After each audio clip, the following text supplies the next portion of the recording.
अस्सलाम वालेकुम guys, I hope आप खैरियत से होंगे।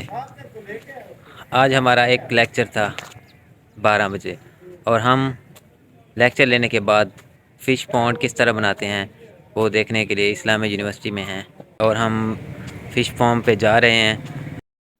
वहाँ पहुँच के हम फ़िश फार्म के बारे में डिस्कशन करेंगे कि फ़िश फार्म कैसे बनाया जाता है, कैसे बिल्डअप किया जाता है और उनमें कौन कौन सी स्पीशीज़ प्रेजेंट होनी चाहिए जो मतलब इस वक्त पाकिस्तान में अवेलेबल हैं, जो जिनकी पाकिस्तान में प्रोडक्शन होती है।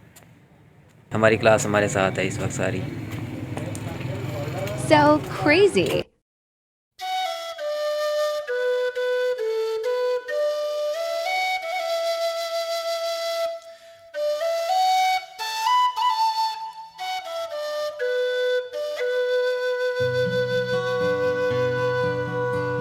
Dr. Khalid Saab sharing details about fish ponds.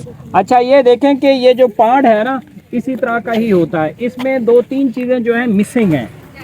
एक तो ये है कि अच्छा, ये भी इंटरेस्टिंग है कि ये जो पानी है इसका वहाँ से यहाँ तक आना मुख्तलिफ जगह पे ओपन भी होता है, ओपन खाले होते हैं। अब इन्होंने पाइपिंग डाल के पानी मुख्तलिफ पॉइंट तक इन्होंने इनलेट डाल के, ये इनलेट है जिससे पानी अंदर डाला जा रहा है।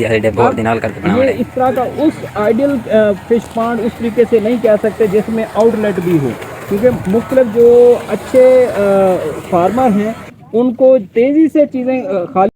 और दूसरा ये है कि यहाँ पे आप ट्रांसपोर्ट भी लेके आ सकते हैं, गाड़ी लेके आ सकते हैं, फ़िश डालनी है, फ़िश उठा के ले जानी है, जो भी आपका मतलब, और फीड ले आनी है, फीड ले जानी है, कोई इक्विपमेंट है वो लेके आना है।